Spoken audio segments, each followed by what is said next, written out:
Now in its 9th year, this is GabNet, the Great American Broadcast Network. Talk like you've never heard it before. The Ramble with Alex Bennett. Tonight at 10:30 Eastern on GabNet. Get ready for an exhilarating ride through the realms of news, politics, and trivia.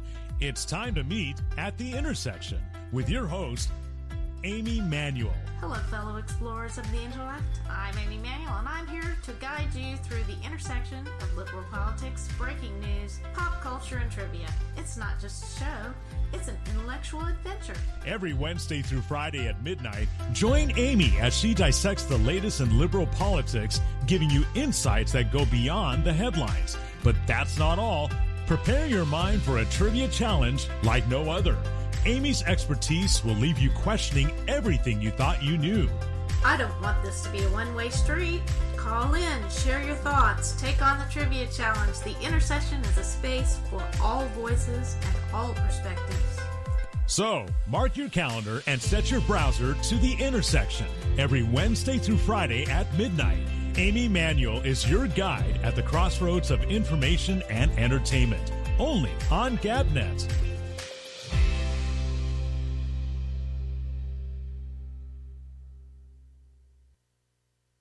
Intersection tonight at midnight Eastern on GabNet. Hi, I'm the guy you know at the end of the commercials. You know, I'm always the one giving you the lines that the company really doesn't want you to hear. But here at GabNet, that's all changed. Here, I get to talk about all the cool stuff. How about that? So, let's get going before I get fired. GabNet is the home of the Citizen Panel. It's an original concept that allows for a panel of regular folks just like you to Skype in and join in on the discussions. Whether it's Alex Bennett's Ramble, The Intersection with Jack Bishop, The Exchange with Damian Chaplin, or The Arena hosted by the franchise MC, you get to be a major part of the programs on GabNet. To participate, just Skype us at GabNet Live. It's that simple. GabNet Live will immediately make you a panelist, and you're invited to stay for the entire program. Don't sit on the sidelines. Participate in the live citizen panels on all live programs here on GabNet. What happens when you combine the largest broadcaster in America with a puny, insignificant podcaster? You get the huge platform of iHeartRadio and Alex Bennett's Ramble. Yes, now the Ramble is being carried on iHeartRadio as one of thousands of podcasts they make available. Now the big question is, how do we navigate this clutter? The answer is you. Go to iHeartRadio.com, then to their podcast section and search for Alex Bennett's Ramble. Once you've found it, make it a favorite. If enough of you do it, we could make that 15-year-old girl with her makeup tips step aside for the new king of podcasting. Okay, who am I kidding? She's about 2 million subscribers ahead of us, but it will help to put us on the map. The Ramble and iHeartRadio. Proof that Alex isn't good enough to be on one of their radio stations, but they are desperate enough to feature the Alex Bennett's Ramble podcast. A match made in broadcasting heaven. The Ramble from GabNet. Talk like iHeart and you have never heard before.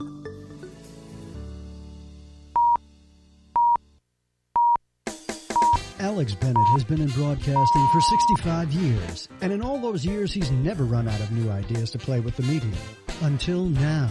Yes, Alex admits that he's run out of ideas at 82 years of age, so from here on in, it will be the same old thing. Which, considering his last great invention of the Citizen Panel, isn't half bad. It's a group of callers at the same time batting around the day's news and looking at social issues that affect us all. And best of all, arguing with each other. And then there's Alex himself, always the hypochondriac, who hates Trump and a lot of other things that an old man complains about, and complains about, and complains about. Join America's old fart as he doesn't get any younger. Wednesday through Friday at 10:30 p.m. Eastern, right here on GabNet. Talk like you've never heard it before. Now in its 9th year, this is GabNet, the Great American Broadcast Network. Talk like you've never heard it before.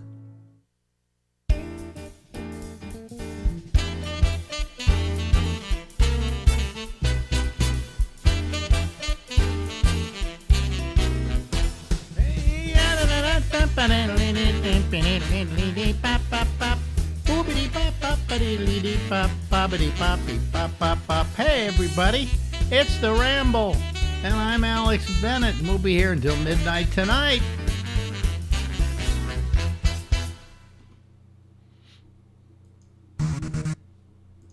Alex Bennett? Ladies, you know, we could get this thing going right if I just push the right button, you know? Okay, let's do it. Ladies and gentlemen, let me be very dignified in announcing that the person who is currently with us is the king of comedy, the joker of jest, it's Larry Bubbles Brown. I don't know why. Yes, half a slave. That's a good thing we can talk about what you use coffee to get up in the morning. I get coffee right here now, and this is not even the morning any longer, you know? Yeah, I've never had coffee in my life. Really? I tasted it once, and it was so horrible I couldn't take it. But I like the smell of it, but the taste was just horrible. I'll tell you, I didn't like coffee until when I was in San Francisco and was at KMEL, they had a coffee machine. And that's when I first got used to coffee, because I realized you don't have to drink it black. You know, it's a vile brew, black. But you add your sugars or your sweeteners, and you add some milk to it, and it's really very tasty, you know. But I could never drink this without that stuff in it. No. And it seems like the way you see people line up at Starbucks, it's almost like a methadone clinic or something. Well, that's true with Starbucks, you know. I mean, Marge hammering on the door at 5. Yeah, right. Your whole line about how you open, I have cash. Yeah. But yeah, it seems to be it does seem to be kind of an addiction. So I don't know, but I guess it's kind of healthy for you. So who knows? Well, it is an addiction, you know. But I mean, I don't know if it's an addiction with me. I don't drink it every morning when I'm not on. When I'm not doing something, I don't have a cup of coffee. But in fact, I have one cup of coffee I make, and I drink about maybe a third of it, and then I put it in the refrigerator and use it the next day, warm it up. Yeah. So sometimes I've gone with the same cup of coffee for like 3 days in a row. So I know people out there thinking I'm weird, but I'm not weird. I'm strange, but I'm not weird. Yeah, but I guess I get my caffeine from Diet Coke. So. That's where you get it. Yes, absolutely. I mean, I was addicted for years to Diet Coke, but I don't do that anymore. I use a seltzer, but flavored seltzers, like what's the one I use here? What's the one I have here? Let me hold on a second. Ice, it's called. Sparkling ice. And I just found a new flavor I love, coconut pineapple. So, you know. Yeah, those are good. I think I've tried those. Yeah, I buy them by the casefuls. Yeah. And the coffee I do when I'm doing a show, like when I'm doing this interview here, I just had to make a cup of coffee so that I'm, you know, perky. Yeah. You're known for being perky. Yeah, but well, I had to get up early today. You see, I don't like to get out early simply because my legs are weak when I first wake up. You know, my body isn't completely awake, and not that it ever is these days. But I like it awake for a certain amount. So, Marjorie and I have been trying to get her onto my bank account because she's never been part of my bank account. In case I drop dead tomorrow, she has access to it, right? So, I mean, we go down there the other day and we had to wait an hour for somebody. And finally, it turns out this Bank of America branch, which is the Harlem branch of Bank of America, they only had 3 people working the whole place and people waiting in line to see somebody. Nice. Right? So he said, well, you should get down here earlier in the morning. So this morning we decided we'd go down, and we got there about 11, right? Just packed. And still just 3 people. And I asked him, I said to him, this is Bank of America, folks. I want you to know that. Because I do want to give them a bad time about it. this is the Harlem branch. And he told me, he said, we used to have we had another person here. He said, but then they moved him to another branch and they didn't replace him. And I said, could that be because this is the Harlem branch of Bank of America and it's a certain amount of racism? He says, well, I'm not saying it, but you got it. Really? Wow. Yeah. So, you know, I mean, that was the deal with them. And I'm really mad about it because, you know, it takes me a little bit more to go down the street to the bank than it used to. I now use a cane. Not that I can't walk, but I'm afraid of falling. And so the cane gives me a sense of security. I don't know. I've never fallen with the cane, so I don't know if it would really help me if I finally decide to fall. But that's why I have it, right? Well, the first thing I've learned is, I'm telling you this now. Listen to me, Larry. It's something you should know. Take it to the bank. You will thank me for the advice. Go to like Amazon or someplace like that and buy a cane. Now, you don't need a cane right now, do you? Not yet, no. But here's why you need it. When I'm with the cane and I go into a bank and it's just a lot of people in there, everybody's sitting down, they've got a chair to sit in and everything, and there's a line, people always say to you, oh, well, go ahead of me, please. Somehow, the cane is a hall pass. Very nice, yeah. And I don't need it. I mean, I could walk from here to the bank without the cane, but I would feel insecure without it, okay? That's the only reason I'm using it. But because I'm using it, people go, oh, here, have my seat, you know, and I have to tell them, no, I'll stand, you know. But everybody, because you've got a cane, that's an immediate hall pass. Isn't that wonderful? See? Yeah, well, that'll work. So go out and buy yourself a cane. Just buy a cane, try it for one day, and see how people react to it. They react to you differently, you know? Where before they go, get out of my way, I was in here first. When you got the cane, oh, you've got a cane. Oh, go ahead of me, please. Yeah. Yeah. So I'm happy to use the cane, even when I don't need it. You ought to threaten B of A with a lawsuit over that. That would get them moving, I would think. I'm calling them and telling them that, you know, that it's disgusting what your practice is, in that this is a bank that if you've got, there were about 8 people waiting, okay? If there are 8 people waiting, then you haven't really supplied this bank with the manpower it needs to take care of the traffic it deals with. So they should do something about it, but they don't do anything about it. Same 3 people, one teller, okay. The other guy I don't think is a banker. He refers to the other person as a banker. And then he's like, I don't know, he's a gatekeeper. But we went down the other day, see, to get her, you know, put onto my account, and we almost completed it. But then he said, we can't get access to your Social Security because you asked that it be blocked. So she had to go home and had to call, I can't remember who it was, Experian or somebody like that, and get them to unblock it. So we got it unblocked. Oh, you've got a freeze. Yeah. You can put a freeze on your Social Security information, okay? So she had to sign up for Experian and take the block off. It defaults to a block if you sign up. It defaults to a block, so you have to unblock it. So she unblocked it, and we're good to go. So now we're going to go back to the bank to finish the transaction. Something that should only take 5 minutes. 5 minutes. Right? Yeah. And we get down there, and there are all these people, and I said, well, we're back. We just want to finish that thing. And she says, he says, well, I'm sorry, you got a whole line in front of you. And I'm going, but we're just finishing something you asked us to come back and finish. She said, well, you should get here earlier in the day. And I'm going, what time do I have to get here? You told me to get here, you know, around 10:30, something like that. I said, it's about 11:15 now. And look, He says, well, I can't do anything about it. You're going to have to wait like everybody else. Wow. And I'm going, in most places they would say, oh, yeah, you were here the other day. Come on in. Let's just finish this thing off. Okay, goodbye.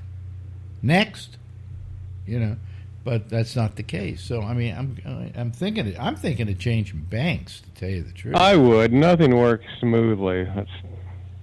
And I've got this ton of money coming in, and I'm thinking of not putting it in this bank. I'm thinking of putting it in another bank where I can actually see an officer of the bank. But I went across the street to Wells Fargo. Right across the street is a Wells Fargo, okay? And I wanted to see how many people were waiting there. Nobody was waiting, but I couldn't see that there were any bankers there either. So, I mean... And I got to say, it is racist that they think, hey, this is the Harlem branch. It's known as screw that, right? Yeah, you're right. Yeah, we don't need Negro money. So so that's my argument with Bank of America. Who do you bank? Who do you bank? The banks in general. I've got Wells Fargo, which is a terrible reputation, and. Well, Bank of America isn't much better. No. Have you noticed, and I don't know that you deal with the rest of the world like I do, because you're kind of a hermit there, but do you notice that services that you need are just really poor these days? Horrible. Everything. And technology is not making things work quicker or better.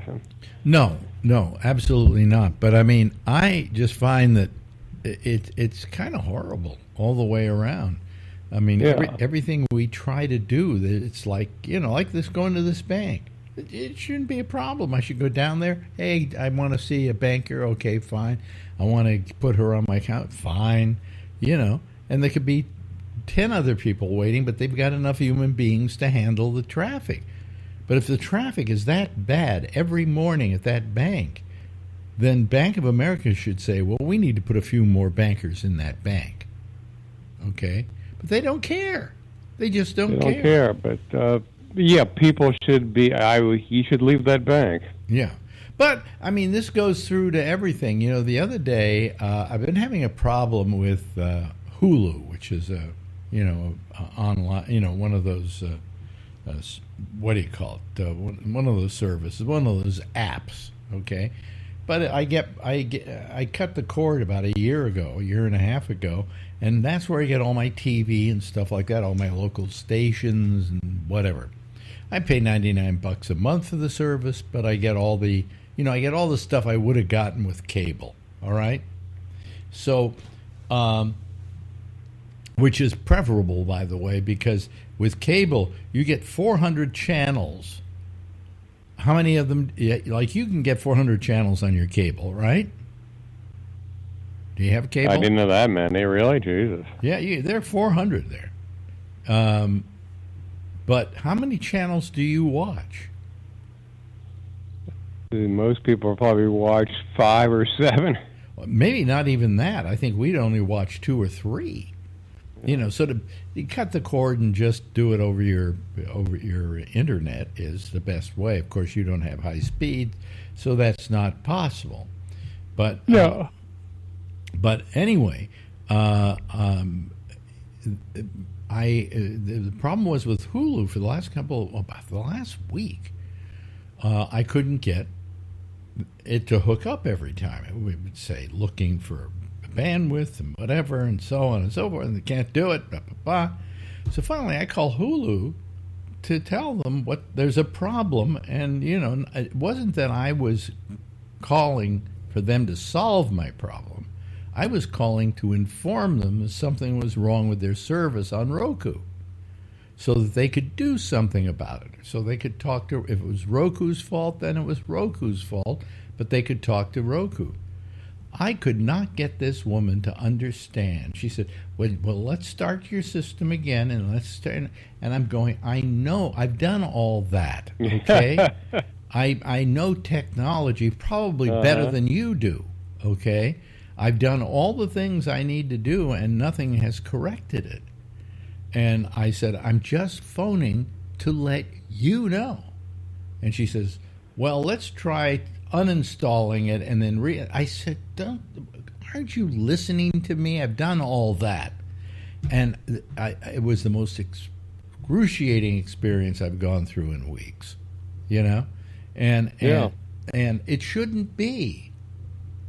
The person on the other end should understand that when I'm saying, I don't need your help, I need you to go out and talk to Roku and get this problem solved with them, because there's something between your program and whatever. Well, this morning, everything seems to be 100% okay. Apparently, overnight, they fed a new program from Roku to update the whatever, and we're fine. But it was maddening with these people at Hulu, this woman whom, I don't know, she spoke English, but I don't know where she was. But she doesn't know anything about the technology. All she she has a little book there. She has a thing on her computer screen, and that's all she's answering. So you're not even getting people who can solve your problem anymore. You know? No. I mean, there was a time I remember when they had tech service at most of these companies, and you would call somebody like, I don't know, Apple or whoever, and you would get somebody immediately who was like a geek who knew how to help you solve your problem. And I don't know if you remember those days, because you may not have had that much technology in your life, but that's the way it should be. And it isn't anymore. It's simply some guy in India who's looking at a manual on his desktop that he's reading from a screen, and if he has to go through certain procedures that he doesn't even know why he's going through those procedures. I mean, it's insane that you don't get service anymore. And I think we should, right? No, we're a service economy, but no service. I mean, what do? You're paying for these services. Part of that service should be help when it goes bad. And part of the service I should get from a bank that I've been dealing with for the last at least 20, 25 years is that when I go down there, hey, if it's something simple they got to handle, then just put me the head of the line, get it done, and let me go. But no, I'm the same as anybody else sitting there, and they all happen to be black people that were waiting. So you can tell that this bank is not perceived. Yeah, I think they've got a really good shot at a suit there. I would say, because I think it's absolutely racist. Absolutely. You know, that it's classist. Let me put it that way. Oh well, Harlem, they don't need more people. Those coloreds up there, they're used to waiting. You know, and I mean, they were waiting, and didn't seem agitated by waiting. But God, don't I have white privilege anymore? Jeez. Anyway, no, but I mean, I just felt sorry for them too, that they had to wait. Sure. You know. So anyway, and so you don't like Wells Fargo either, right? They got a bad reputation, and then I think all the banks are. Some of the banks now, I saw this. If you like take $2,000 out of your bank, they say, why are you taking it out? What are you going to buy? Really? Yeah. Apparently, standard practice in Canada. If you take $3,000 out, why are you taking this money out? What are you buying? Really? Yeah, and I think it's happening here too. Well, but what is the reasoning behind that? Maybe you were dealing drugs or something? Yeah, I guess. So it's none of their effing business, whatever it is. Hey, if I've got $500,000 in an account and I want $450,000 of that, it's none of your goddamn business why I'm taking it out. Exactly. Maybe I want to move it to another bank that has people working at it. Yeah, I never heard anything like that before. Oh, yeah. I'll see if I can find it out. I saw it on the news. Because I'm planning on buying some pretty big ticket items, and I don't want to have to tell them. If they ask me, I'm going to tell them, none of your goddamn business why I'm taking my money that'd be out. Great. See what happens. But if you take a big amount of cash out, you're going to probably get some questions. Wow. Okay, I give up. You know, that's absurd. I don't understand it at all. It's nice living in a third world fascist hell. Well, that's what's happening. I mean, it's just terrible, just terrible. And I mean, I don't go out and do a lot of stuff lately, and I'm sure I would have a ton more stories about lack of service. You know, mine is basically, I always have a fear that, like, something goes down and I have to call GoDaddy, who is my provider for tech services, you know, for the internet and so on, my website and so on. And my fear is that something goes down and now I've got to call GoDaddy. So, I mean, immediately you get somebody. That's wonderful. And they say, what's your problem? And you tell them what your problem is. And they say, well, I can't really handle that. I'll have to turn you over to a higher level of tech or something like that. Every time. So why do you take that first call? Just wait until those other guys are available. You know? But no, I mean, you got to talk to me first. What? You're the gatekeeper? You know? If I can. So you get to explain your problem to 3 different people. Well, I hate referring to GoDaddy as my provider because it sounds like I'm referring to a god. You know, my provider, you know, but my provider has a gatekeeper. I guess that's who's at the pearly gates. Who's the gatekeeper at the pearly gates? I can't remember now. Was it St. Peter? St. Peter. Yeah, I think it's supposed to be St. Peter, but that's Christian. We don't go along with that. So there's no gatekeeper at our pearly gates. I just remember when I was a kid, heaven always sounded very depressing to me. Well, I mean, my question is, I mean, if you're a party person, do you really want to wind up in heaven? Or would you rather have flames licking your ass and having a good time in hell? Yeah. You know? Oh, boy. Wasn't that a Twilight Zone? Hell turned out to be like a place where it was just really boring. Yeah. Yeah. I thought I think it was something like I thought I was going to hell, and they said, you are in hell. And everything was just really boring and dull. It was like a Twilight Zone or something like that. Yeah. You know. Probably sitting in a Bank of America, probably. Yeah, well, you know, I mean, I've never... Do you believe in God? No.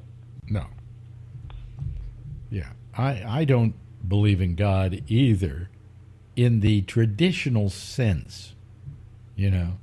I don't have this concept of some guy sitting up there on a cloud with puppet strings on me, you know. So and I really get bothered by people who they're playing baseball and they hit a home run and they slide into home and they say, "Praise God."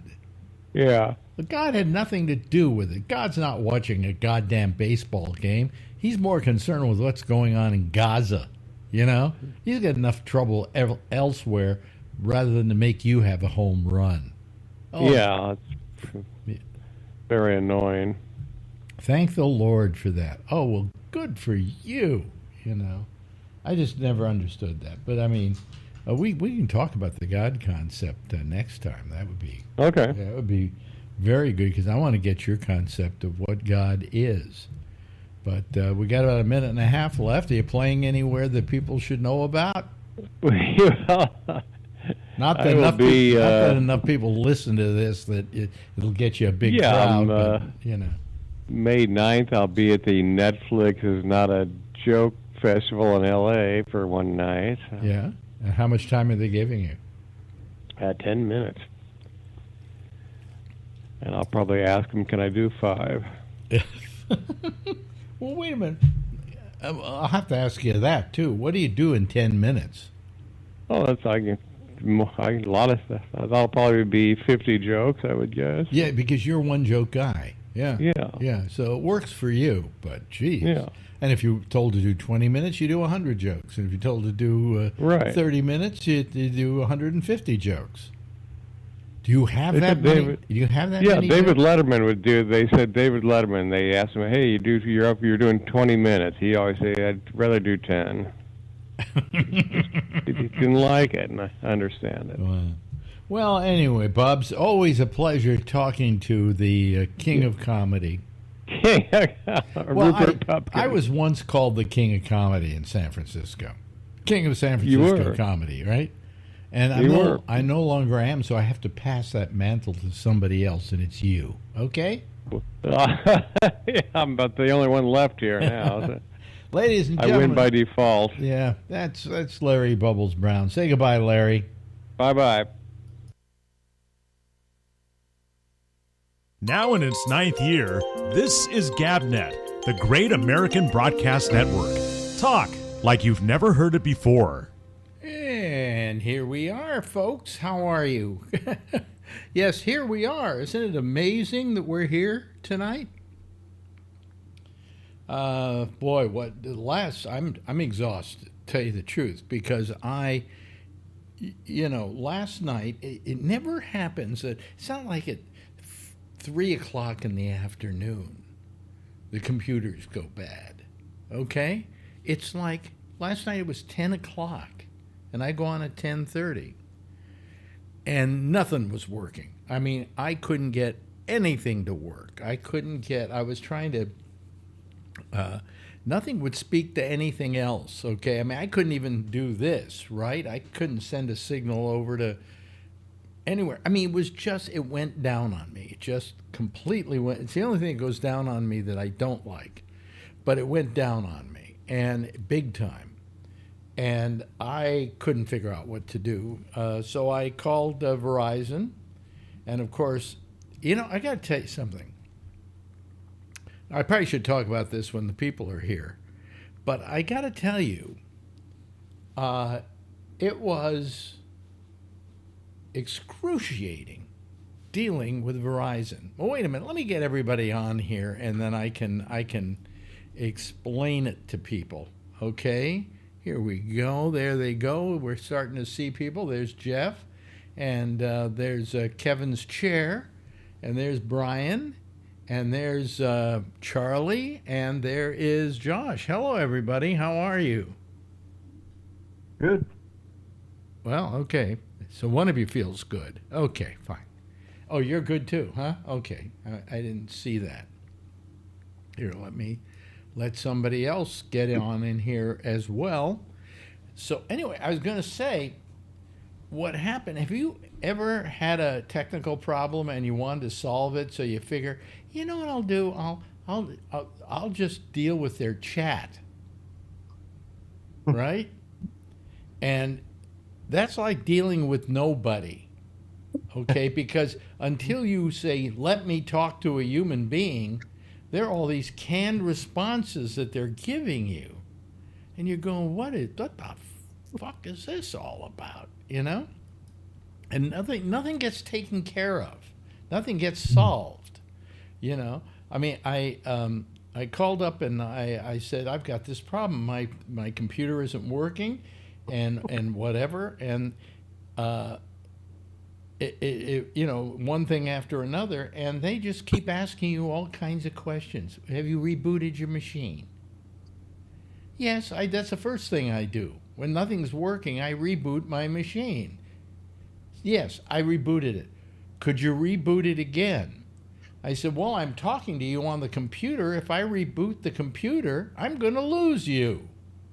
Yeah, that's true. Yeah. I mean, it went on like this, and I couldn't get any satisfaction. So I went on one recording, and it was one of those sound-activated recordings that you could talk to. So, it starts asking me a question, and I clear my throat, and then it says, oh, sorry, I couldn't hear you. And I'm like, what the heck? And then Adrian comes walking up, and then it skipped over to something else, and it said goodbye, and it hung up on me. Oh, I got hung up on from the chat 3 times. Okay? That's frustrating, yeah. So, and plus you're trying to explain a very complicated problem. See, I had a problem that had no rhyme or reason. Usually I can figure out if this doesn't work, but that doesn't work, then this will work, but this doesn't work. That wasn't the case with this last night. This had no rhyme or reason why certain things worked. Why could I go onto a website on my browser, but I couldn't do anything else with this computer? I mean, it was insane. Anyway, after trying to talk to chat for an hour, I hung up on him. And I found a phone number for Verizon, which you have to go searching for a phone number. They don't give it to you on their site or anything like that. So I call, and after several prompts saying all kinds of things, I finally said, "Let me talk to a human being. Let me talk to a human being." Customer associate. You just keep saying that. Customer associate? Yeah, that works. Oh, okay. Yeah. So anyway, so finally, no matter what they ask, they got me to somebody, and the guy said, "Have you turned your computer on and off?" Yes, I have. And we go through a whole bunch of stuff, and he says, "Well, we can't solve that problem here. It just doesn't seem like we can solve it. I will pass this on to our tech support people, our tech people, and they will call you tomorrow." Okay. So I go, "All right, bye. See you later." This morning, I call, and it took me 3 times of getting hung up on before I could actually find out, talk to somebody. And this guy was terrific. He went through everything. He got my video camera going in my phone so that I could show him stuff and so on and so forth. And we tried one thing and another and another and another, and then we plugged in and unplugged something, and all of a sudden, boom, everything's working. It's just like magic. But already he had ordered me up a new router and a Wi-Fi extender that I'm supposed to get that I said I never got, but I did, and I think I threw it out. Anyway,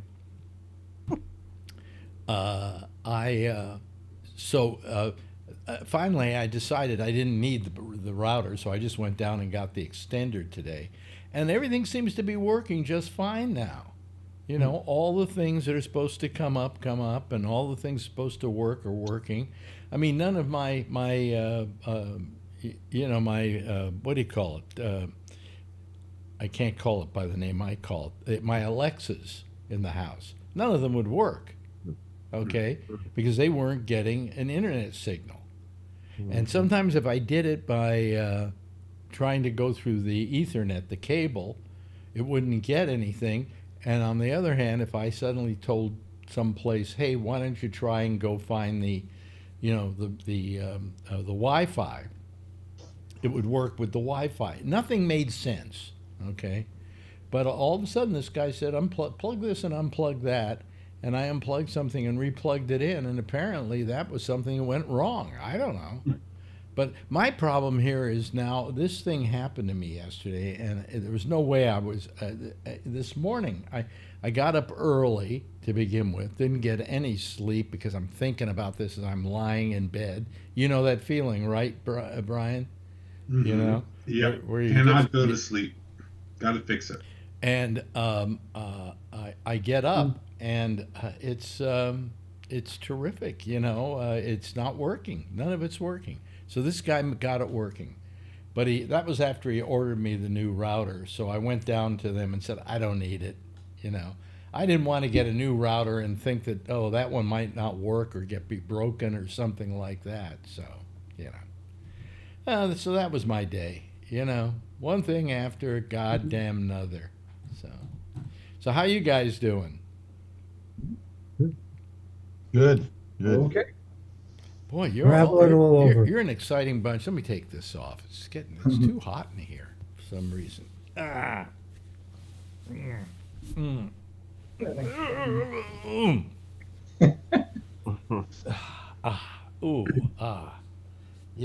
that feels good.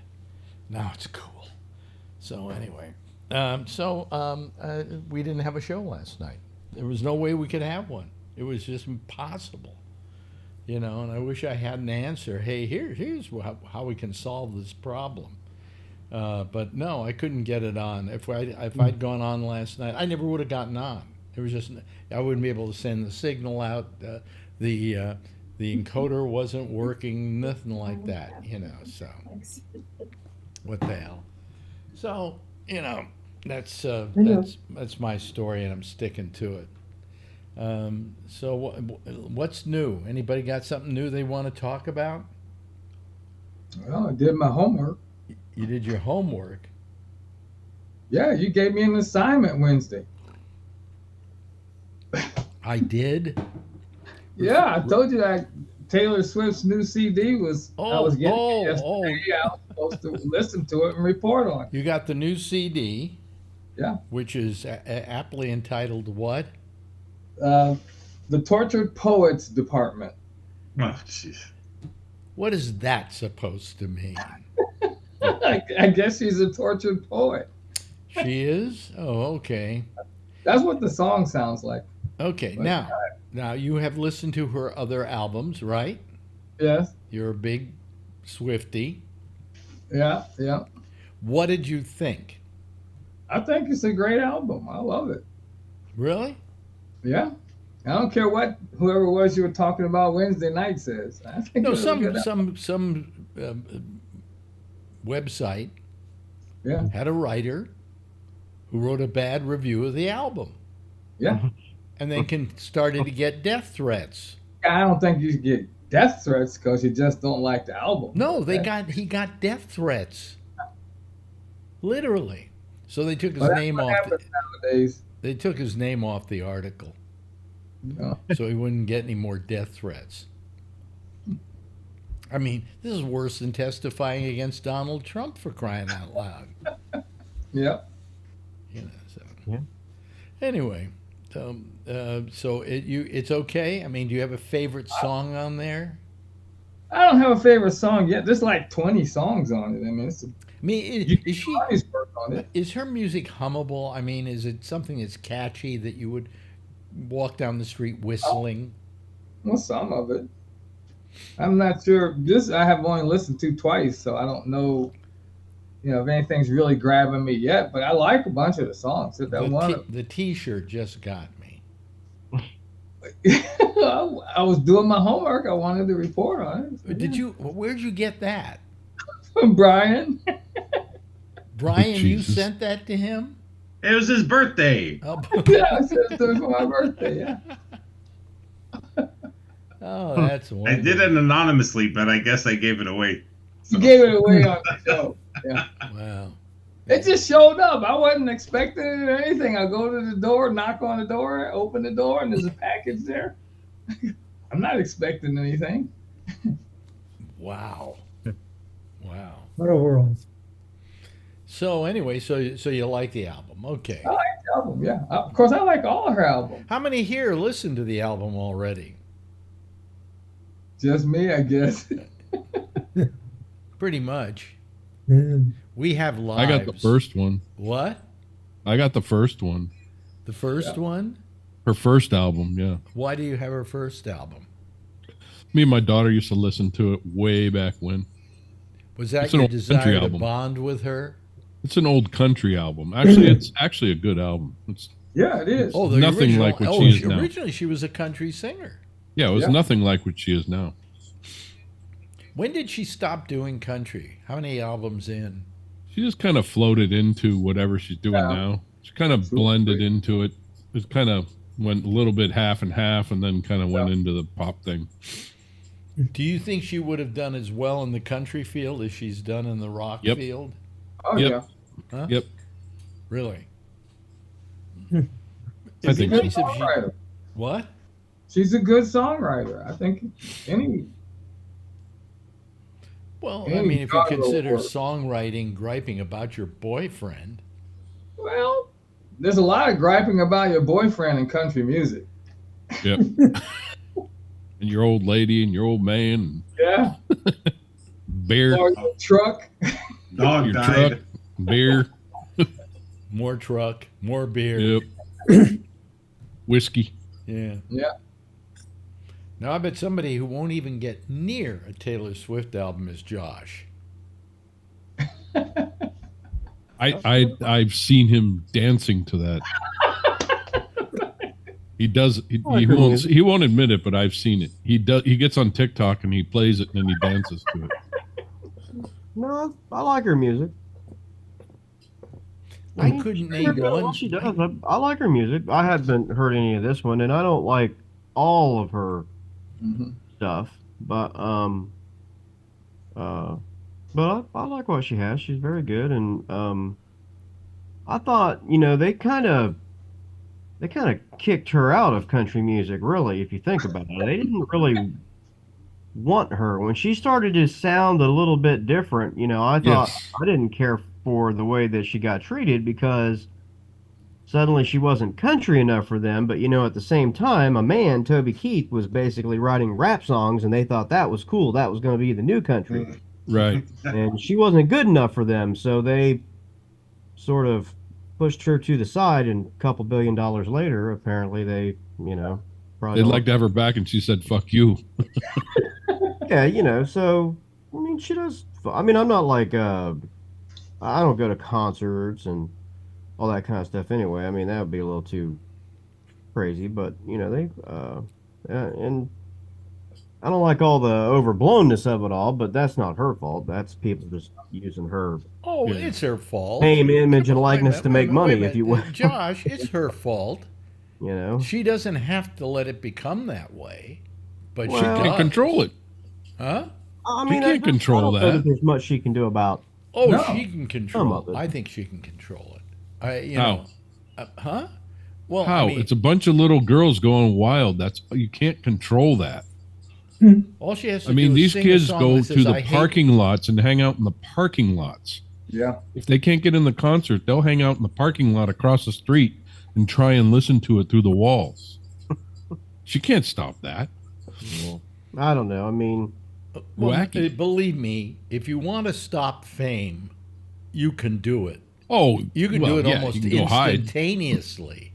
But you can't stop friendship bracelets. No. Well, how many fans? I mean, I don't know. I mean, stuff. How many fans were there of Yeezy? And now they won't even give him the time of day. What's that? They won't even give him the time of day. Who's that? Yeezy. I'm calling him by the name he wants to be called. Oh. Yeah, she was out here in Carmel supposedly last week. Who? With Kelsey. Oh, Taylor? Taylor and Kelsey and Bradley, what's his name? Cooper?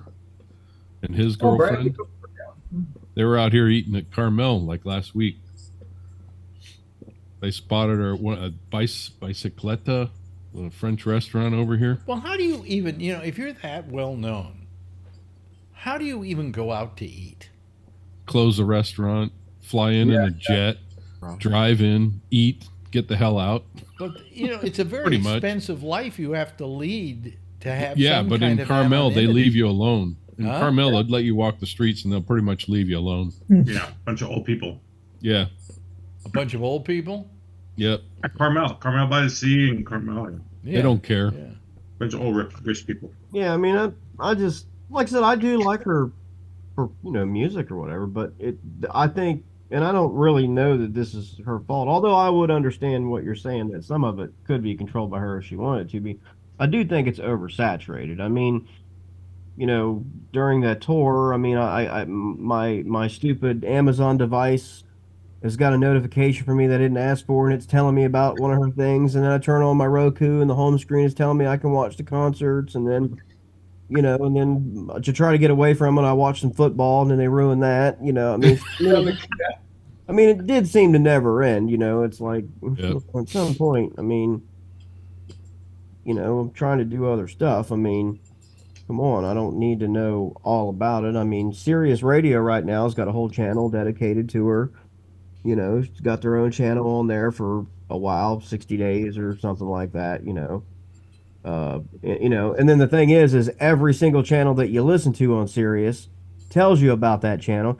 You listen to the NFL Network, and when they come back from a break and they do one of their live reads, it's a 10-second live read to tell you that Channel 13 is live and up and running. Taylor's, whatever. Like I said, you're trying to listen to The Bridge on Sirius XM, which is commercial-free music from like the 70s, and they're telling me about Taylor Swift music. It's like, I came here to listen to Gordon Lightfoot, not really. You know what I'm saying? I mean, But whatever, but it is oversaturated. I mean, they dip that donut in the milk just a little bit too fucking long, maybe. So. I remember Dr. Beagle. Yeah. Well, I mean, I just, I don't resent people being popular. When I was a kid, there were groups that were popular and overly popular. I mean, the Beatles are a perfect example of that. 1964, everybody was going crazy over the Beatles. Well, now I cannot attest to Taylor Swift's music. I can't say how I feel about her music because, quite frankly, I wouldn't know a Taylor Swift song if I heard it. Yeah. But if I go back and I look at the Beatles, that was some pretty good music. That was inventive stuff. I don't think she's doing anything particularly inventive, is she? Well, you're entitled to that opinion. I think she is. Really? I mean, inventive. With the Beatles, you never knew what their next album was going to be like. I don't know. And with Taylor Swift, it sounds to me like you know exactly what it's going to be like. It's pretty subjective, though. I mean, what you call inventive. Yeah, I mean, I don't want to be an old fart. On the other hand, breaking news. What do they think is breaking news? The United Automobile Workers reached an 11th hour deal with Daimler Truck in North Carolina, securing a 25% increases. Okay. But this is the year of the unions, Yeah. Pretty much. All of a sudden, that's Yeah. I enjoy the unions. I like unions. I think they're a very good idea. But anyway, so let me see here. What else was happening? Oh, you got Harvey Weinstein. Oh yeah. Didn't see that one coming. Overturned on appeal. Well, it does make sense. Okay, I don't think it's a wrong decision by an appeals court, because what they were saying essentially was the people they were putting up on the stand were not people who were germane to the cases involved. They were simply people who went, yeah, this is how he treated me. They were witnesses to his character, okay? And they felt that was not germane to the trial. They were not dealing with the subject at hand, and that it was prejudicing the jury. Would you have I pretty well? I didn't read anything about why it got overturned. Not me either. I just saw a headline. Right, but I mean, I think it's clear that they probably had some of the same things they were facing that. It's kind of like with the Trump deal. Proving someone is a piece of dirt is not the same as proving that they committed a crime. Right. Yeah. Right. I mean, Trump, piece of dirt, right? But did he commit a crime? Well, that's separate. You got to put that on its own presentation for judgment, And I think the Weinstein thing, and I'm not really into all that stuff, but just from observation, was probably pretty similar. I mean, you put 12 people in a box and they think, this guy's yeah, but shit, the prosecution lose the case by just being too overzealous about it. They could have gotten a conviction without putting all those women up on the stand.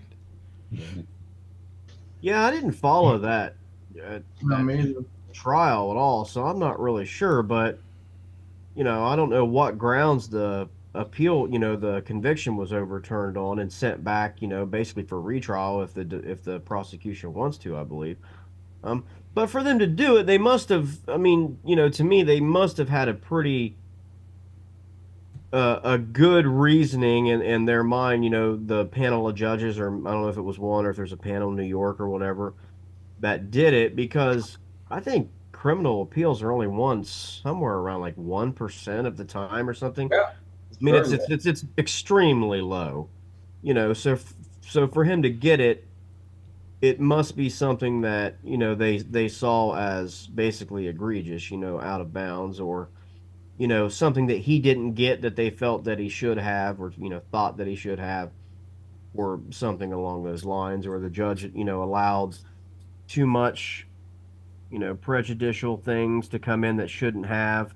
And that's what you were saying was, too much information that was just prejudicial, but not necessarily criminal. It had nothing to do with the case at hand. Right. In other words, these were women who had been assaulted by him, but they were not what the case was based on. Yeah. And it was just felt that the jury would be swayed by this kind of testimony. Yeah, because I don't think any, like saying I follow this case, but I don't think there was really much physical evidence introduced in this trial, right? I mean, DNA or audio tapes or videotapes or, photographs. It was all basically he said, she said. That's what I, was thinking, was basically just they found a lot of different people to say he raped me or sexually assaulted me or whatever. Yeah, but what they're saying is that there were people who testified who were not the center of the case. Mm-hmm. In other words, they had nothing to do with the particular case at hand. Let's say, I don't know, how many people with the Weinstein they had that they were charged in the major indictment. But those people got up, of course, and testified, and that's cool. Yeah. But then they brought in people who had been either raped by him or accosted by him, or he showed his penis to them or something. Right. And they were not the subjects of the case, but yet they were being used to testify, and it becomes then a testifying as a character witness or an anti-character witness. Yeah. And I don't know, again, I didn't watch 2 seconds of that trial or even read, if it was on or whatever, but I think that they also had a lot of cases, if I remember right, where it was kind of borderline whether or not it was egregious sexual harassment or rape, if you will. I don't remember, but I mean, it seemed like a lot of it was, if you want to be in this movie, you will do this sexual act, which is, egregious sexual harassment,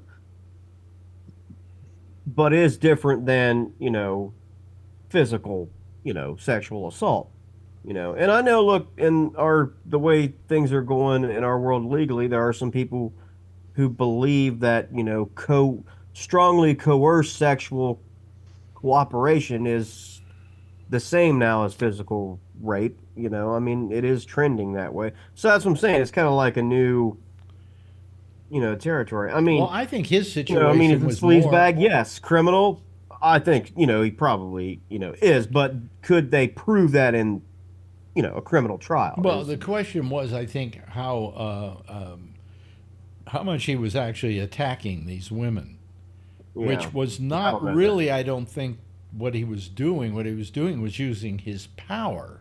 That's what I'm saying, right? And then showing up, coming out of the bathroom naked, and hoping they wouldn't leave because they want a job from you. Right. Okay. And that's, that's so borderline. I mean, maybe, look, I'm sure there's some people listeners like, oh, it's not borderline. I probably, I'd certainly understand that. But it's almost like, I guess what I'm saying is it's almost some of that sort of is just so close to really not being a criminal matter, but a civil matter.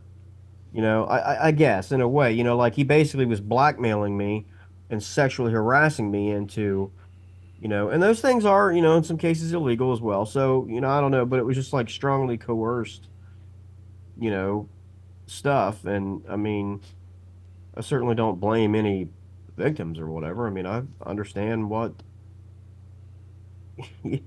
your livelihood and your career and all that. I mean, we definitely heard plenty of stuff after the fact that a lot of them were warned, don't ever put yourself in this position or whatever, and people didn't really heed that advice, I guess. But again, that's still not your fault. Don't go to that neighborhood or you might get mugged. And come on, I lived in San Francisco. And I knew what Harvey Weinstein was doing. It was all over the business. Everybody knew it. Yeah. And women were warned, do not go up to his room. Do not do that. And they went and did it anyway. So how much responsibility is put upon them? Yeah, I mean, that's not a popular take for and some people will say, they shouldn't have to have anything put upon them. Nobody should do that to them. Granted. But if you know this is his modus operandi, he was absolutely known for it, and you don't do anything, and you then still go up there, well, surprise, surprise. You know? Yeah, it's tough. I mean, I get it. You know, I mean, it's just... That doesn't make him any less of a sleaze bag. Right. You know? And that what he did wasn't absolutely egregious. Yeah, I mean, it's just so, you know, people get upset by it and everything, and I get it, but it's just almost like so many. I mean, how many actresses have we heard now that said, "Oh, I did those nude scenes, you know, when I started acting because they just kept telling me if you don't, you won't have a career. We won't cast you in this movie, you know." And they did it, and now they have a career, and they made a lot of. I mean, it was kind of up to them. I mean, I get that it kind of wasn't, but it also look. To begin with, this casting couch thing, we all knew about that. You always heard about it. Hollywood's casting couch. Yeah. And it was going on for years. Right. Years and years and years. And, I mean, for instance, we have the story, and I can pretty well state that it's supposedly very true. Kirk Douglas raped Natalie Wood. And because she went up to see him to try and get a part in one of his films. And she was 15 at the time. Go ahead, sue me. I'm not going to live that long anyway. You won't see the end of the case. Yeah, I mean, but Hollywood. Huh? Hollywood sounds like a messed up industry, you know? I mean, I don't know how you... And Hollywood protects its own. You know? I mean, I don't know how you navigate it, really. I mean, you know, in today's world, it seems like people, instead of not wanting to deal with it, like take it and make it their own or whatever. Because now with the internet, you have so many women out there now who literally just make more money than all of us combined by just, you know, taking their clothes off all the time because men will pay them for it, you know? I mean, you got, you know, all these women that said stuff about how the producers told them all that and stuff years ago, and nowadays you get an actress like, you know, Sydney Sweeney who says, "Hey, I'm not apologizing for having these. They're going to make me millions of dollars," you know? So, I mean, I guess... Now, who is this Sydney Sweeney? I'm not familiar with her. I've seen her name bandied about. She was on Saturday Night Live one weekend. Is she the new flavor of the month? I don't really know. I mean, she's, you know, she's pretty woman. I mean, you know, she's in shows that I don't really watch. I mean, she's, I believe, a sort of a main character in that Euphoria show that HBO or somebody has, and she has like a bit part sort of in The Handmaid's Tale. Which she's in that. They make her look so different that I didn't even realize it was her until the other day. And then she was in another movie or two here and there. She played a biopic on that woman named Reality Winner that gave away all that intelligence information. It got sent to prison. They made her look terrible in that movie. But, I mean, you know, she just, you know, and now she seems to be making a movie every 8 or 9 months, so she's soaking up all the money that she can make while the fire's hot. You know, so and good for her. Know, and she does have a fantastic body. So really, I've got to check her out. You know, but I mean, like, she just, you know, I only mentioned it because a few days ago there was some, I guess, I don't know if it's a female producer or movie critic or somebody basically saying, you know, she's only as famous as she is because she can't act. She's really not even that pretty. but she makes money because she has great tits. And so Sydney Sweeney puts his sweatshirt on the other day that says not apologizing for having great tits and says, here you go, Instagram, and I'm rich and you're not. So, well, she shouldn't apologize for having great tits. I mean, but I guess when you started talking about that, it was just like, I don't know, 2 decades ago or whatever, or 3 decades ago. It's like, oh, you're an actress. Your name is Demi Moore. If you want to be famous, you're going to need to get naked. Okay. And nowadays it's just like, oh, that's fine. You didn't blackmail me into that. I don't think a lot of actresses are bothered by the fact they have to take their clothes off in a film. Right. And I don't know, there are a lot of people that felt like they had no choice, but there are also some people who toughed it out. I mean, and made it I mean, Jennifer Garner is a huge star for all these years, and I don't think she ever had to, you know what I'm saying? I mean, there's a way if you're determined, so. Well, you can have your principles and still be successful, is what you're saying. Yeah. Seems that way, because, I mean, there are other actresses like her that, made it. I mean, like I said, Jennifer Garner, she still makes movies. I mean, she made a lot of money in her lifetime. Looking very good, but never, in that way. So, I mean, so. Jeff, are you aware of Sydney Sweeney? No, not at all. See, the older guys don't know of her. I don't know who she is, but I'm Googling her right now. I don't like I said, I just saw this stuff in the news, but I don't know that I've ever watched a movie that. No, I've never seen a movie she's been in either. But that movie that she made of that lady that leaked the classified stuff, I saw maybe 10 minutes of one time because I turned my television on and it was on, But I don't know. I've never. I mean, she doesn't make any kind of movies that I watch, So yeah. But people seem to. But she is a new flavor of the month. There's no question about it. Right. I mean. She, I mean, just one of those people that comes along and now they're going to make, be up there for a while and we'll see how long it lasts. I mean, maybe she'll still be making a lot of movies in 20 years. Okay, now Alan has been looking up Sydney Sweeney online. Yeah, I think I misspelled it, so. She looks like a Michelle Pfeiffer / Twiggy type blonde, Okay, well, good. Why? That'll help. N-E-Y. Yeah, SYDNEY SWEENEY. Yeah. Well, it sounds like you got it looked up, Brian, so it'll save me the trouble. Yeah, Michelle Pfeiffer looked much better when she was younger. Sydney, SYDNEY, right? SW. Sweeney came right up here. My child. I just put S. Let me show the audience. I put SYD. You guys won't see this, but the audience will. Oh my God! You want to feel old? She was born 1997. Jeez. God bless her.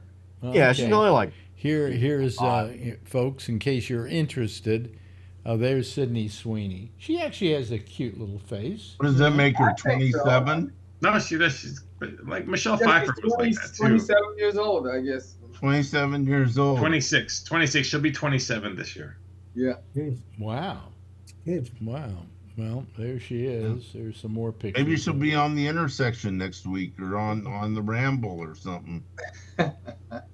Yeah. Well. Call in, Well, we can call her agent and see. Okay. Yeah, there you go. Yeah, I think she's cute. I don't think she is. I think she's quite cute, Yeah. But the Your question is, okay, the question is, all right, for all her fame right now, what about 10 years from now? No, Michelle Pfeiffer still looks gorgeous now. Yeah, she has that natural look. Yeah, but Michelle Pfeiffer put herself in a lot of good pictures. This woman hasn't really done that. I'm talking about she's the flavor of the month now. What about 10 years from now? Does she have the talent to keep her going? We'll see. A lot don't. A lot of them don't. We'll have for to Melania see. Trump. Okay. Bree is calling. He should be in here any minute now. I wonder where he's eating. Yes, Jeff. Jeff? Yeah, I got to tell you about. I know a lot of women who have nice breasts, but they're having problems with it. What? You have problems with the breast? As they get older, they have all kinds of problems. Oh. Oh, I don't know. My breast hang down. I will nicely. say this about Marjorie, okay, and I don't know if I'm speaking out of school on this. Oh no! Don't do it, Alex. Don't. No, you got in trouble I'm Monday only for say talking. the nicest things about her breasts. They are really No, quite she incredible because even at her age, there is barely any sag. But she doesn't want you talking about her. No, she doesn't care. She wouldn't mind. You know. Yeah, but you were going to talk about something last time, and it wasn't supposed to be bad, and then she left the show. This would I don't think she would mind me saying that about her. But if I mean, during this show we see Alex get hit with a fry pan, then she got upset. Technical difficulties. Well, I'll have to ask Marjorie. You know, ask Marjorie if you can talk about her breasts on Monday. Well, I'm just saying that she has, at her age, she's 80 years old. She has the breasts of a 30-year-old. I mean, it's amazing. Fantastic. It's amazing. Yeah. Lucky her or lucky you? Both of us. Yeah. You know.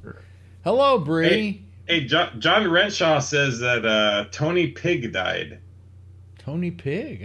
I used to work with Tony Pig. Yeah, that's what Renshaw says. Oh, yeah. wow. Who said that? Is this somebody on our... John Renshaw. Yeah. On the chat. Yeah, John on the chat. Redshaw? Let me see. Oh, Sydney Sweeney was in White Lotus. John was saying that. Yeah, I think she was on that show too. Yeah, she was in White Lotus. Season 2, right? Let me see here. She was. You remember that by heart, don't you, She was Brian? in White Lotus, briefly in Handmaid's Tale. Yeah. And Tony Pig. Gee. Wow. Hey, so I went and saw Civil War today. Oh, really? Yeah. Oh, how was it? It's pretty good, actually. I liked it. Yeah, I'm It down. was interesting. It really is I think it's kind of a mind bender, but wow. It's is it the 4-part series? No, it's a movie. Oh, sorry. It's a modern day. It's about four people in the press that make their way. You know, we're in a civil war, and the Western Front is 4 states have started a succession, and they're heading for the 4 people of the press head for Washington, D.C. to interview the president before somebody kills him. And it's a quest from one place to another, and it's pretty interesting. Did you actually go to a movie theater to see this? I did go to a movie theater, yeah. Me and one other person were there. Yeah, it's great. I can't go to movie theaters anymore. Yeah, but I get the senior. It cost me $7 to watch the damn movie. Really? And I was by myself practically.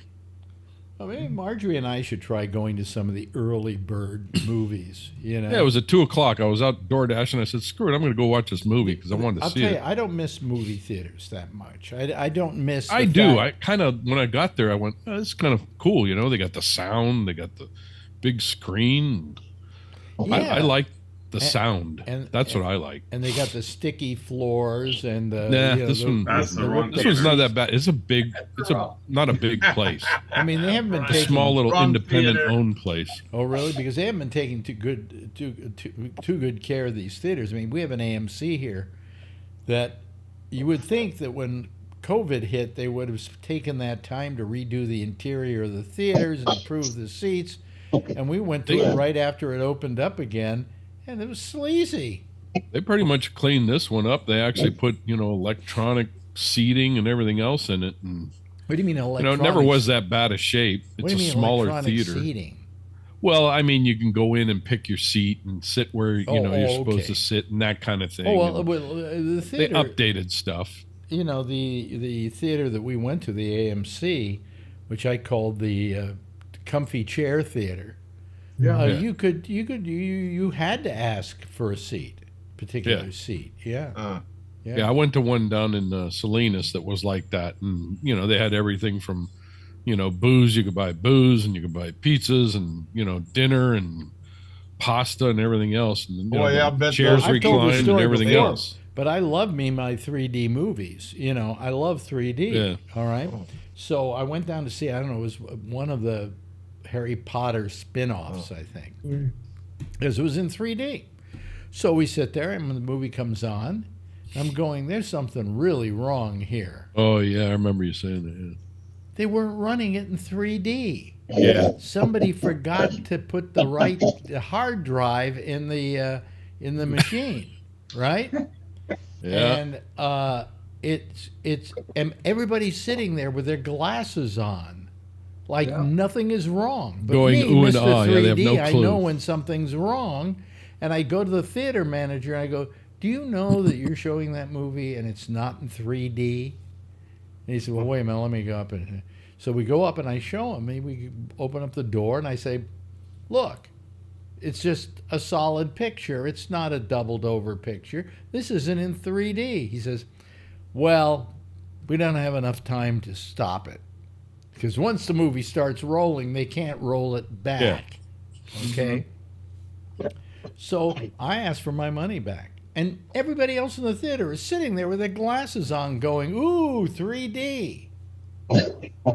Some people don't have a clue. Well, but if you don't whatever. care, if you don't, to me, if you're a theater owner, part of the job is showmanship. Yeah, they should have stopped it and said, sorry, it's in the wrong dimension. Come back later. Yeah, either that or if you can wait, we're going to, to begin Restart with, it it or isn't whatever. film, it's on a hard drive. You can just... Yeah, but they're on a schedule, I think, and if they reschedule it, then it's going to screw up the rest of the night. Yeah, this was about 20 minutes in. Yeah.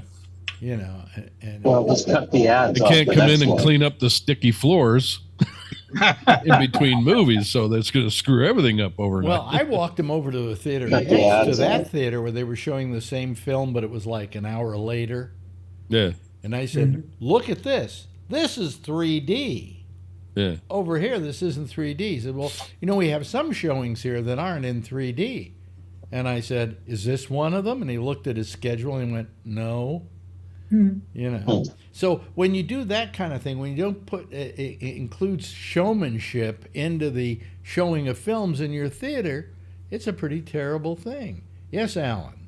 They didn't offer you a piece of pizza? God, that sounds horrible, Kevin. They offered me a ticket to a future showing. Oh, okay, good. They owed you more than that, Alan. What? They owed you more than that. Well, you know what I mean? Yeah, they owe me the cab fare. They owe me the popcorn. Yeah. All of that. That's right.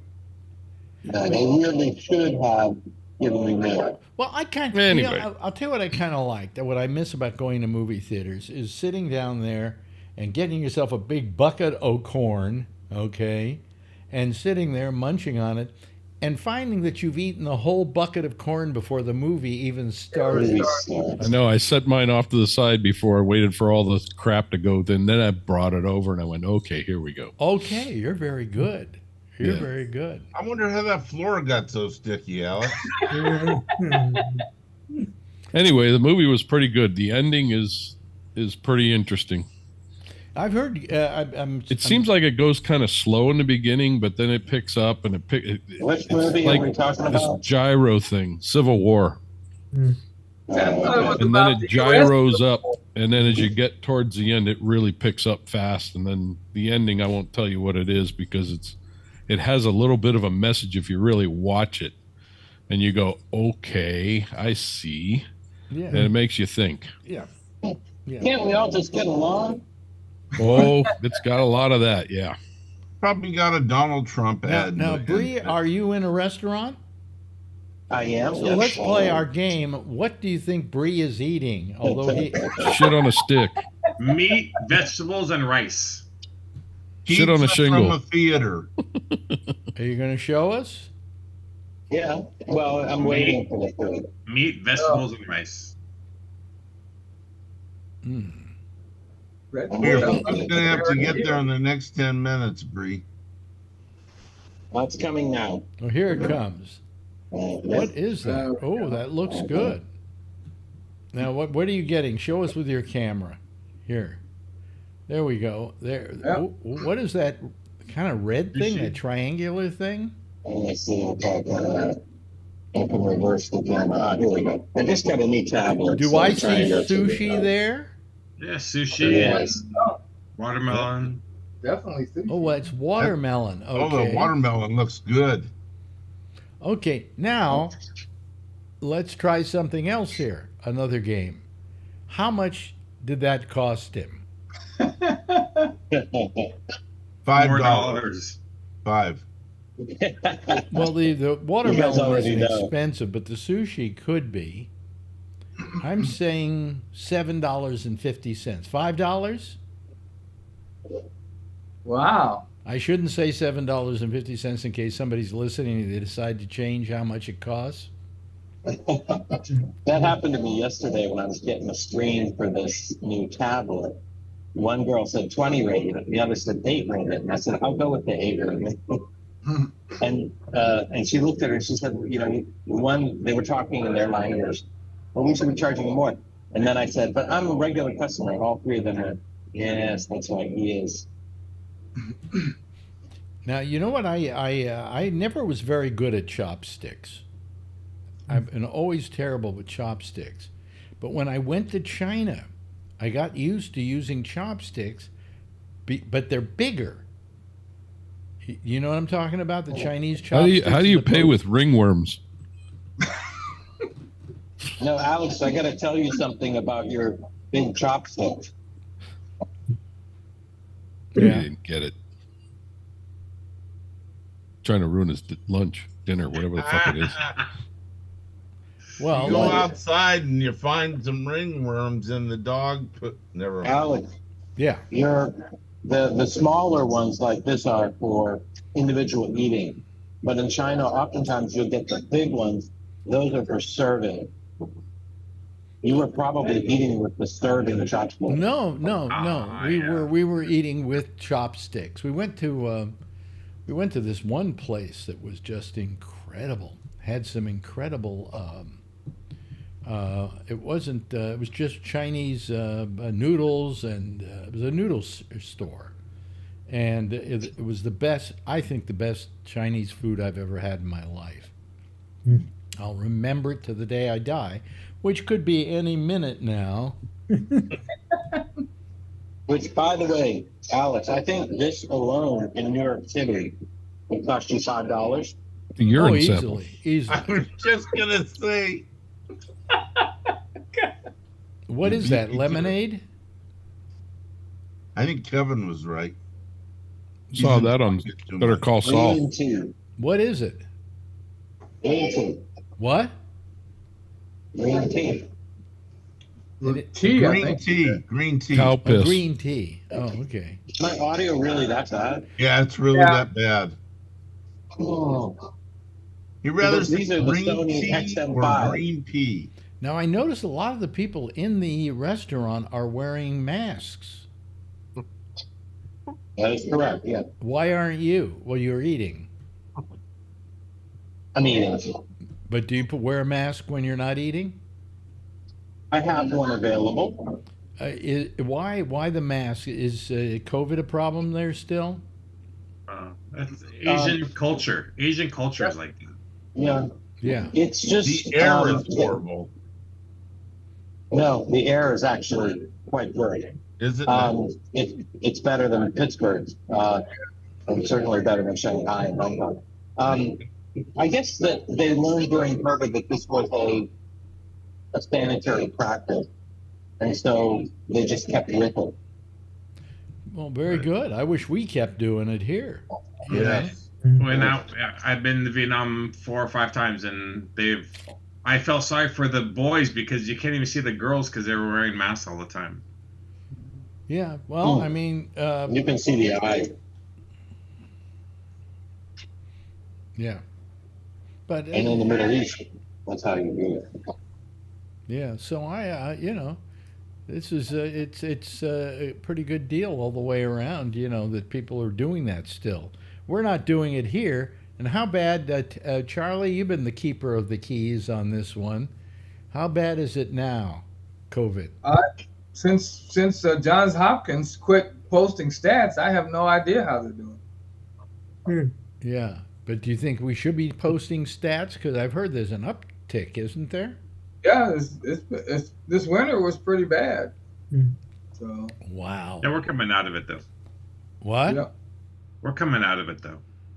Yeah, slowly. We've been fine. We test our wastewater. We test associates 2 months ago, and we stopped doing that. Well, if people get COVID now, also it isn't a death sentence like it was when we didn't have all the medicine and so on.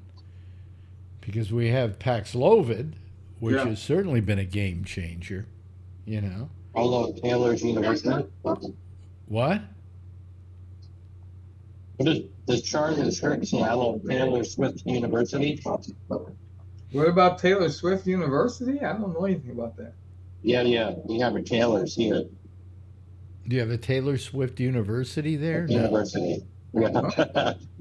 Yeah. Is she popular there too? Oh yeah. Yeah, she played Singapore for 6 nights, and the big hubbubaloo was Singapore gave her entertainment grant from the Ministry of Tourism, and her agent, they had to agree that would be the only place she would play in Southeast Asia. So Malaysia, Thailand, and Philippines, they all got upset because Taylor Swift cannot, by contractual obligation, she can't play here. She can only play in Singapore. So could you imagine if New York said, we're going to pay her an extra couple million, she's not allowed to play in Philadelphia? It's kind of the equivalent. Wow. Played in Japan though, right? Somewhere over there, because she did that just before the Super Bowl. Super Bowl, yeah. Yeah. Well, it was just Southeast Asia where Singapore wanted to have. And if they wanted to, they could have done all of Asia. Singapore can do whatever they want. Yeah, well, she's a billionaire now, right? Yep. Officially. Yeah. Is she the first rock person to be a billionaire? Did the Beatles ever become billionaires? I don't think so. Well, I'm sure Paul McCartney's a billionaire. He's got to be, right? Yeah. He is? Okay. All right. Just, I wonder about that, She might not even be the first female. I think Beyonce's a billionaire, isn't she? Yep. She's got to be up there, you know. By the way, I saw Beyonce in a movie the other day at Cadillac Records. Man, was she good. Good actress. It's a shame that she doesn't do movies anymore. But what the hell. Anyway. I met Beyonce. I got to play the theme here. There it is. You can't hear it. Nice of you all to call tonight. I'm sorry that we didn't have a show last night, but, and I'm going to go get a full night's sleep tonight, I think. But thank you, Jeff. We really appreciate. Oh, we're going to see you tomorrow, aren't we? That's right. Yeah, you're coming to New York, and we're going to have dinner together. Yeah. Good. That's great.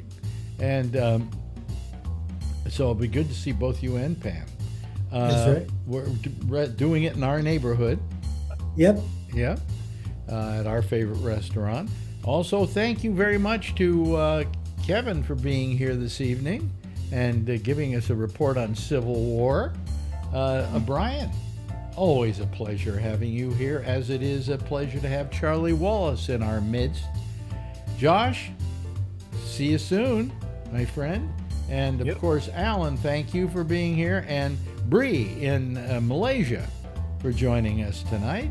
Everybody give a big wave goodbye, and I'll give you a big wave goodbye as well, folks. There they go, folks. That's our citizen panel for tonight. There'll be a new citizen panel right after this on the intersection with our good friend Amy Manuel. Be sure to call her as well. We'll see you again on Monday with the pop-up show at 4 o'clock on Facebook. And then we'll be back here on YouTube. Same time, same station in life. In the meantime, as always, if you see her, Tell her I love her, okay? Bye-bye, everybody. Have a nice weekend.